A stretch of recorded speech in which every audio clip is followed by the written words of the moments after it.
Thank you very much for the great questions and then also just the kind comments. I'm elated that this series was so well received, and I hope that it's something that will serve our future generations as they're hopefully going to make our sport more and more popular. I'm going to try to be real quick here because we're already pushing over 10 minutes on the video here. Here's how I did it. For me, it's easy to just eat fat-free. I can do that, okay? Because it's so easy to do with like fruit, rice, whey protein, chicken, Greek yogurt. I love Greek yogurt, okay?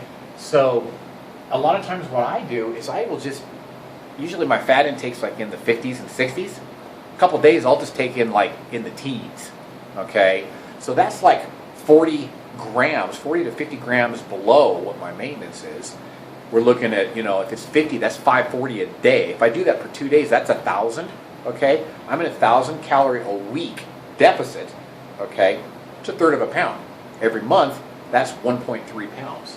So here's maintenance, right? Week 1, week 2, travel along at my maintenance of, I think it's 2750 a day, something like that. Then basically drop down 500 calories, drop down to 1850 by strictly just cutting my fat down to 20. Do that for 2 days, back up, consume my maintenance, okay? So that's the way that I did it. And again, I wanted my weight loss very, very slow. That's why I programmed a third of a pound, basically a week, a third to a half a pound a week. So we're looking at anywhere between 800 to, 12 to 1400 in a week, okay? So there's a couple different numbers for you there. Okay, so yeah, thanks for that question. That was a good one. Great video. Personally made the same experience. And again, yeah, you felt like you reduced your body fat. This question says he felt like he reduced his body fat, but retained nearly all of his muscle, which is usually, if you're retaining your strength, you're retaining your muscle. What's your opinion of recomping, Diego says? Recently I've been using a strategy where I basically have my weekly calories equaled out to maintenance, but will be in a 500 calorie deficit 5 days of the week. And every fourth day I would increase my calories by 1,500 and just keep carbs, keeping fat low. Those 2 refeed days a week would be on training days, and I would eat the majority of carbs toward the night. Okay, and again, how you divvy up your food during the day, it really doesn't matter. And so yeah, essentially what you're talking about there, Diego, is basically just traditional diet periodization, okay? So here's maintenance, okay? You're traveling along at a 500 calorie a day deficit, and then you get that refeed for 2 days, and then come back down into that caloric deficit, and then increase for those 2 days, okay? This being week 1, this being week 2. That's kind of traditional, what we call carb cycling, okay? Traditional diet periodization, which there's nothing wrong with, okay? That we've done that and it's worked in a lot of different people. The only reason I'm doing it the way that I outlined it is because, again, we have those studies, which I'm going to put in the description box for you guys, that showed that, essentially more muscle was retained when you traveled along at maintenance and then dipped down low for 2 days. Traveled at maintenance, dipped down low for 2 days, okay? So essentially, what ends up happening, basically, what ends up happening is here's the average. And that's the important part. The average is still below maintenance, okay? So it's all you're doing is kind of the traditional carb cycling, which, like I said, works. We know it works. We have a ton of anecdotal research on it, but there's no actual studies on it. This was just something that we did that was actually documented that we think has a better, we think, at least the studies show you have a better job of retaining your muscle. And I experienced a retention and actually an increase in strength. Okay, Diego?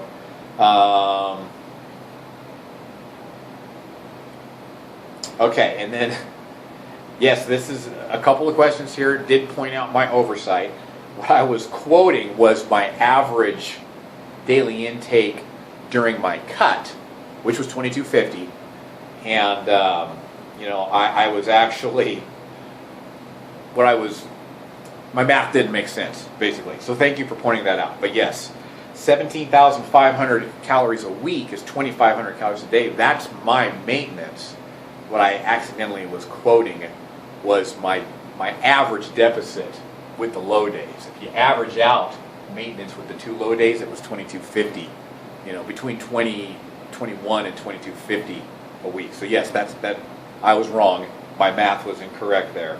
So yeah, all you guys, you know, Timmy and Gainforth, and I think this gentleman here, Jonathan. Yes, you're right. My math was off. I was misquoting my numbers. Okay.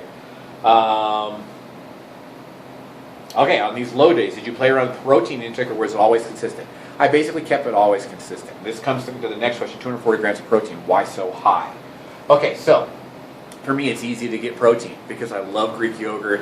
You know, there's so many good ways to get good quality protein in.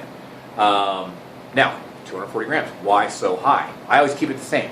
Now, I mean, I shouldn't say the same, but it's usually between 220 and 280. Okay, but what is high? What is high? Let's define what is high. It is high if you're using the traditional 1 gram per pound of body weight. If you use the traditional 1 gram per pound of body weight, I should be about 165, okay? However, that's a relative thing.